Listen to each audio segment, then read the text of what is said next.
You're listening to Stanford Medcast, Stanford CME's podcast, where we bring you insights from the world's leading physicians and scientists. This podcast is available on Apple Podcast, Amazon Music, Spotify, Google Podcasts, and Stitcher. If you're new here, consider subscribing to listen to more free episodes coming your way. I am your host, Dr. Ruth Adebuya. This episode is part of our mini-series on minority communities and health risks. And today I will be chatting with Dr. Irogue Igbinosa on African-American maternal health. Dr. Irogue Igbinosa is an instructor in maternal-fetal medicine and an NIH Women's Reproductive Health Research Scholar. She graduated from the University of Houston and earned her medical degree at Baylor College of Medicine. She subsequently completed her residency in obstetrics and gynecology at Louisiana State University School of Medicine, Baton Rouge. After residency, she was a AAMC CDC Public Health Policy Fellow, serving in the CDC Emergency Operations Center and contributing to research for healthcare providers regarding the management of the Zika virus in pregnant persons. Dr. Igbinosa's current research interests include severe maternal morbidity and mortality, health disparities and equity, anemia in pregnancy, infectious disease, and clinical trials. Dr. Igbinosa, thank you so much for chatting with me today. Thank you for having me. I am so thrilled to have you on the podcast to talk about maternal health, specifically related to Black women, African-American women. Let's start by defining maternal mortality in terms of the time frame and what complications are considered. That's a perfect place to start. Overall, mortality is death. So death in pregnancy. And then there can be different definitions depending on how people are using that data. So there's statistical, there's definitions by the CDC. Generally, the most common ones you will hear is maternal mortality, pregnancy-related mortality, or severe maternal mortality. And those refer to death of a pregnant person, woman, however they identify, during pregnancy, at the time of delivery, and then some statistics do 6 weeks after birth, and then others do a year after birth. And depending on how that data is being captured, it will reflect that either 6 weeks or up to a year after birth. And then in terms of statistics, that's usually about 700 pregnant people die each year in the United States, which we'll talk about later. How do we fare to other countries with similar resources and less resources? Thank you for defining the scope that is involved when we're talking about maternal mortality. When you say 700, it's a staggering number to be talking about. And we have recent data from the CDC. It shows how the rates of maternal mortality have continued to rise for all races and ethnicities, but really alarming among Black women. Could you tell us a little bit more about why this disparity exists? Thank you for that question. There is a lot of conversation on why, one, our number is rising in the United States. And then when you aggregate the data by race and you look at the numbers in total and you put everybody together, that gives one picture. But then when you separate it by race, it gives another picture. And just as a framing point, when I say separate by race, I want to make clear that I am not saying there's nothing intrinsic to being Black that I think puts this population at risk. It's more so, what is a person's lived experience and how does that race then contribute to the healthcare that they receive, which gets us to the broader issue, systemic racism. It's significant. You can't separate one's racial identity from how they interface with the healthcare system. And so there is a lot of research, a lot of conversation that's showing that there are structural and systemic and institutional racism that affects healthcare. And that's one thing. And then you could ask, what about everything else? There are other things that we look at our healthcare delivery system and social determinants of health, which just for our audience at large, it could be, what about your environment, your zip code? How close is it for you to receive the care that you need based off your individual circumstances? What is it about your job, your family? There's just all these things that are interwoven, which makes it really complex. And when we compare to other countries with similar resources, we're not doing as well as others are. Some countries have a significantly lower rates. And so then comes to a discussion of how are we using our resources? How is it from the moment that someone decides, even before they're pregnant, that they want to be pregnant? How are we optimizing their care? What I'm hearing from you is that there are so many reasons and so many things that come into play when you're talking about why the disparity exists. You could talk about access, you could talk about the system. As you mentioned, there are social determinants of health that come into play. Do you have the numbers of how we're doing, or comparatively speaking, how we rank compared to other countries? There's different ways that people classify it, but one way that I see commonly done is if you look at countries with similar resources, and then when you look at the rate maternal deaths per 100,000 live births, so in the US for about 2021 is about 32.9 for the aggregate total. And then, for example, Australia, Austria, Japan, Spain, they had 2 to 3 maternal deaths per 100,000. And that was in 2020. So not same year, but that just gives you a scope of when people are comparing. There are other countries who have maybe figured out a little bit different system. And I think when we look at the US, it is hard to have a conversation about current day events without acknowledging the historical legacy of chattel slavery and how that affected how even this disparity is not new. This disparity is not something that just evolved in the past decade. This is something that it's part of history. Hi there, podcast listeners. I'm Joe Forrester, Assistant Professor of Surgery at Stanford Medicine. Are you ready to dive into the world of surgical stabilization of rib and sternal fractures? Then you're in for a treat, because RibFest 2024 is here to educate and inspire. RibFest 2024 is not your average conference. It's a unique opportunity to learn from the best in the field, featuring a series of lectures, case-based discussions, and hands-on cadaver training. But RibFest 2024 isn't just about learning. It's a chance to connect with fellow surgeons and medical professionals. So mark your calendars and get ready to immerse yourself in surgical stabilization of rib and sternal fractures, approaches, intrathoracic surgical stabilization, and much more at RibFest 2024. Visit our website at stanford.cme.com/RibFest 2024 for more information and to register today. RibFest 2024, where learning meets fun. Can we do a deeper dive around some of those contributing factors specifically to the high rates of maternal mortality among African American women?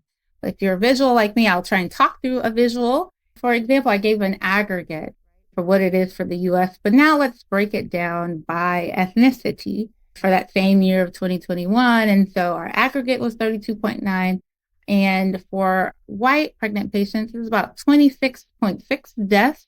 These are people, so we'll say 27 maternal deaths per 100,000. But for Black or African American, that's 70 maternal deaths per 100,000. And so I think that really helps illustrate the gradient difference. And then for Hispanic or Latinx or Latina, there's different nomenclature, but it's 28 maternal deaths per 100,000. So I think the numbers really help illustrate that there is a different experience that being Black as a pregnant patient person brings to the table. Now, to your question, what are we finding in terms of what are leading contributors to this kind of disparity? And so some of the things that we are seeing is preeclampsia, cardiovascular, postpartum hemorrhage, infection, hypertension, and then there's mental health conditions where there's a lot of different things. And this period is not just pregnancy, but I do think what might also help is when do these deaths occur? And so I think that's also framing it. So I said before, these statistics during pregnancy up to a year after. So about 20 to 22% occur during pregnancy. A quarter of them occur on delivery and within a week of delivery. And then what often shocks people is about over half of them occur a week after delivery to a year after pregnancy. And then that's often where our system maybe has less surveillance or watchful eyes. And some people call it the fourth trimester. This is a period you have your baby, you're home, and potentially more vulnerable. And so the other thing I like to highlight when I talk about this discussion, it's not just getting a person or a woman through their pregnancy, it's after too. And how are we supporting them? And this is where the numbers show that we need to provide support here. And we're seeing these disparities here as well. One caution is that a woman can experience any of these outcomes and not have had risk factors. And I think that is often what makes obstetrics unique, is that a patient could come in and have preeclampsia during that 7-day period, had a routine pregnancy, a routine delivery. And then this is where the system component comes in, is then now she's home with the baby and she's saying, I have a headache. I feel a little bit different than usual. How is that being interpreted by the system? And that's when you look at some of our higher profile cases that really shed an early light on this issue. Some people say maybe they didn't have the education. We've had women, regardless of socioeconomic class, have terminal degrees who were not being listened to when they said that I had a headache, I had blood pressure issues after delivery. And unfortunately, because of that delay, can experience a poor outcome. And we talked about mortality, but I do want to mention morbidity. The mortality is the death, but in terms of the scope, morbidity is the near event. So it's like a near miss. Something almost happens, but you didn't quite get there. That happens more frequently. And so that's at a rate of almost 100 times more than maternal death. And that disparity is also very apparent and increasing. And that disparity between Black and white, and some, depending on which component of the morbidity you're looking at, is increasing or it's persistent over time. And so that's why when we say, oh, there's just so many layers to this, that's like a lens into what I'm talking about. Yeah, that's very helpful. And thank you for that caution of how to frame it. One of the things that I also heard you say is this issue of the socioeconomic factors that contribute to this. Whenever there is a public figure that either passes away as a result of maternal mortality, that kind of jolts us and we're like, wait, why is this still happening? Can you talk to us about the intersection between socioeconomic factors, how they intersect with race to impact maternal health outcomes? Yes, it's a great question. The high profile cases, I think it was Tori Beasley, but then you had Serena Williams, the blood clot was ignored or delayed in diagnosis. And the best way I can say it is that we know that if you don't have access or limited access, we know that there is a correlation with maternal outcomes. However, the other thing is that the data consistently shows that even if you have access, so when we look at the traditional measures of status, which is, do you have a college degree or higher level of education? Did you receive prenatal care? Were you insured? Those kind of things. That does not necessarily protect you as a Black woman. And I think often that gives a lot of people pause, because the thought is that this is an issue of access. And I think that's where the measures in the conversation of racism, where it's regardless of your access, it has to do with, there are separate discussions about implicit bias versus institutional. My work is like looking at the institutional measures, because I think there are unconscious biases in the system that affect how patients receive care. So examples of harm where that has happened, again, because people say the system's not racist. How can a system be racist? A system is agnostic. For example, the vaginal birth after cesarean calculator. And prior, the original iterations of that included race, and research found that race, if you're a Black woman, it penalized you on the calculator. And how does that penalize one? That means that you then got a score where you were less likely to be offered a trial of labor, which means an opportunity to try and have a vaginal birth, which then when we're thinking about like numbers that contribute a C-section, if necessary, it is a good thing. But if we could potentially avoid it, it is a surgery. We know that it's associated with blood loss. We know it can be associated with hemorrhage. We know that repeat cesareans each time increase your risk of other kind of placenta adherent issues. And I think that paper was a really key paper to show that just in this calculator, how the involvement of race in this instance limited options for Black women. And so that calculator has since been updated. And that's something that's a very seemingly simple, right? But this is how it was computed, limited your options. Another example is an anemia. And depending on your race, there was a different cutoff for what was considered anemic. And so again, how does that then translate to clinical care is that if you had a hemoglobin of 10.5 and you're white, you're considered anemic, but if you're Black, you're not considered anemic to the point of treatment. And if you're not receiving prenatal options for treatment of anemia, now you're headed into your delivery more anemic. It's just this cascade. You start to see it unfold. You're more anemic. We know blood loss will occur with delivery. Now, do you have the reserve to absorb the blood loss that we've already anticipated? And so these examples are unfortunate, but they exist. And I think the more work that is being done to look at where are these biases in our system that we have not considered before. But I think it fundamentally goes back to how do we look at race? What is race? And so if you say race is a social construct and it's a self-identity, then why would we have these differences by race?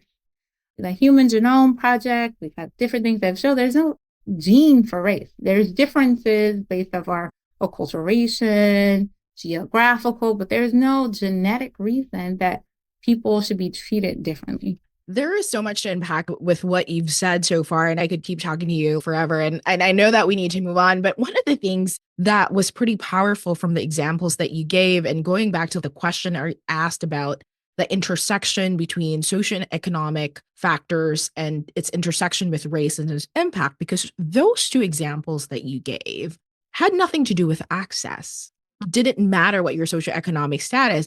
If you showed up and they were using those calculations and those numbers, you were impacted.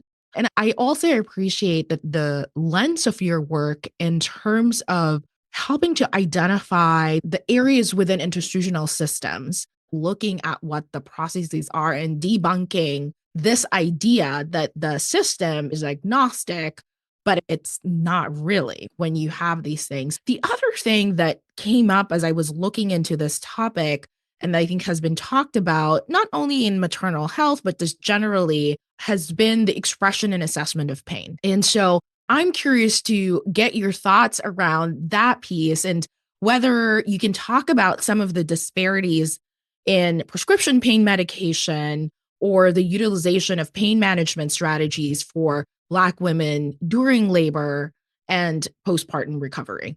Listen, there's so much to talk about. I think the pain one is another important area. Pain can be very subjective in how it's described, but it is objectively felt. And if someone is in pain, you cannot argue that they are in pain, but how they describe it can be interesting. And there's been a lot of work in the anesthesia space and just understanding as an obstetrician, a high risk maternal-fetal medicine, that's my home. But there's been a lot of research to just see what patients are offered. And I think there has been interesting work on the different levels of pain. So one, who is offered an epidural should they choose to desire that? Reviews after reviews that show that Black patients and sometimes Hispanic patients are less likely to be offered and to receive an epidural. And then there has been back and forth in terms of literature, in terms of the validity of the data. Not everything is paired with the qualitative to understand why. There are some people who say, is it cultural, et cetera? And so then there are other layers that people have looked at. For example, one of them that I thought was interesting to peel this back a little bit further is what about those who have post-operative pain? And they've had a C-section, they had a significant perineal laceration, and they show that there are disparities and who, again, receives a prescription for postoperative pain. Another example that kind of starts to put the story together is, again, of those who did get an epidural, they decided they want an epidural because sometimes the argument is, well, maybe this culture, et cetera, doesn't want an epidural. Okay, now you have a group of people who got the epidural. They had applications. They had a post-epidural headache. Who received pain options? Again, it is less for Black patients. The evidence starts to just really put this picture together in context of the larger conversation that Black patients' pain is being ignored. That is often harder for people to accept because people often feel like in their individual, one doesn't feel like they are treating one group differently. But then there was some research to show, and this is also in the past, probably less than 5-10 years, but when you survey medical students, residents, trainees, what are their perceptions of pain by race and ethnicity? And I think that study was very interesting because these are medical trainees who felt that Black people had less sensitive nerve endings, had thicker skin, had different bones. And again, it goes back to what is race? How are we defining race? What are people's understanding of race? How implicit bias works is if you unconsciously inherently believe that someone has a reason to be different, then you may not hear their complaints or their concerns or pain. And they may have to say different words to get the same level of treatment that you would give someone else that you did not perceive to have those differences. And so similar to other specialties, we're seeing that we have those disparities as well. I have to say one more thing about the pain is that I talked about it generally, but there are some people with conditions that are prone to more pain. For example, our sickle cell pregnant patients who really have a complicated relationship with the system because research shows time and time again, they're often really dismissed and walk this fine line between being labeled as a pain seeker or opioid seeker. And so there's just so much work that has to be done. What are some interventions that clinicians could do that can contribute to reducing maternal mortality rates, especially for African American women? There are partnerships that have to happen in the system. We feel like we understand it because we understand our role in the system. But if you turn the tables to the other side of the room, do you really understand your patient's experience to get to you and then to follow through with the treatment that they receive? And one of the ways that I've really gained a lens to that has been through qualitative research in terms of really listening to patients. What is their experience when they found out they're pregnant? How long do they have to wait? All these different barriers that they have. They got a prescription. No one checked these things to make sure. And so I say that to say that for your busy clinician, wherever you are, what I hear time and time again and what I see in the literature so much is active listening to what someone is saying. We can try and group things, but we have to be careful because we don't want to group to the point of stereotyping. But are we truly hearing what someone says?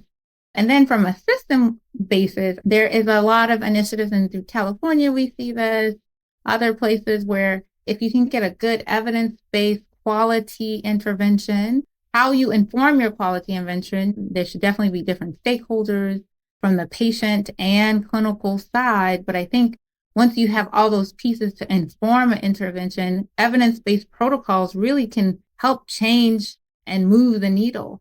And we see that efforts to reduce the cesarean rate, what efforts to provide doulas or birth attendants.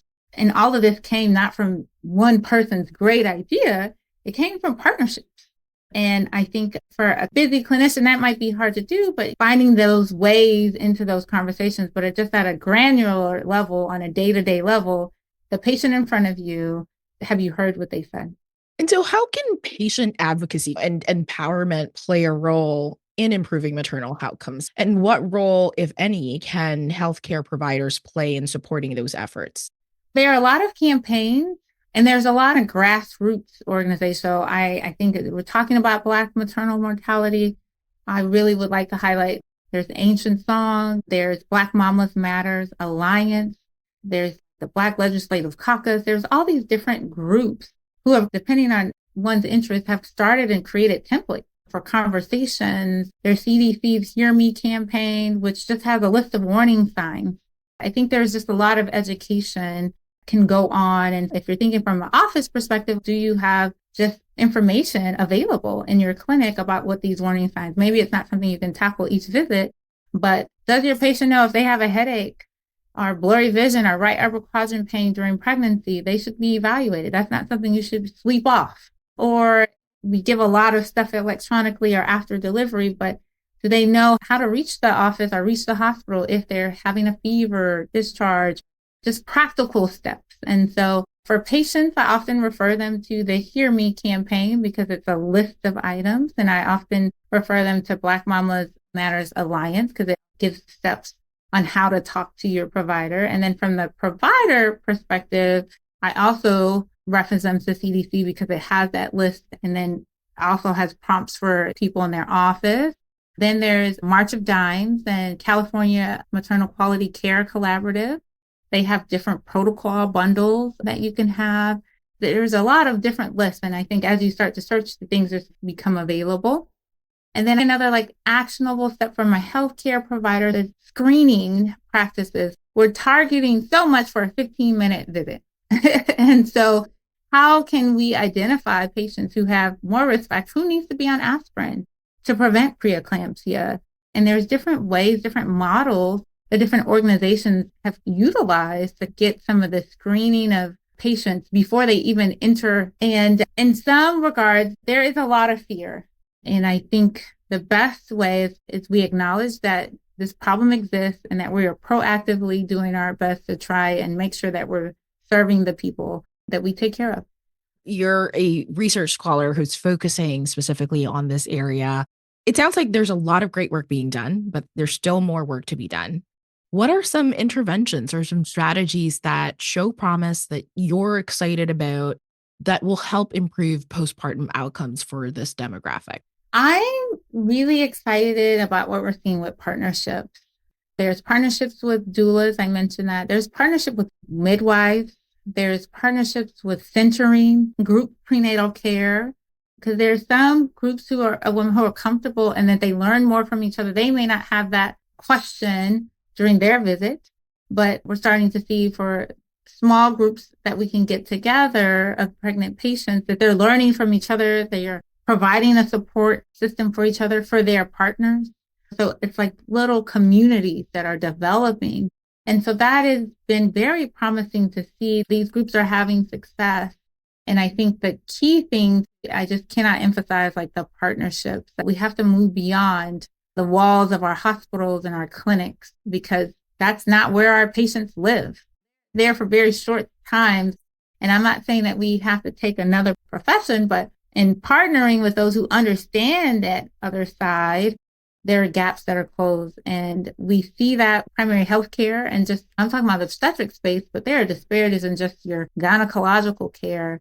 And we're talking about abortion access. There's just layers upon layers. But the more that you involve a community and whoever are arbiters of that community space in those conversations, you start to see changes.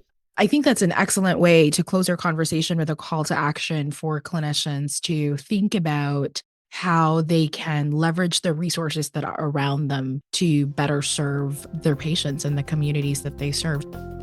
This episode was brought to you by Stanford CME. To claim CME for listening to this episode, click on the Claim CME link below or visit medcast.stanford.edu. Check back for new episodes by subscribing to Stanford Medcast wherever you listen to podcasts.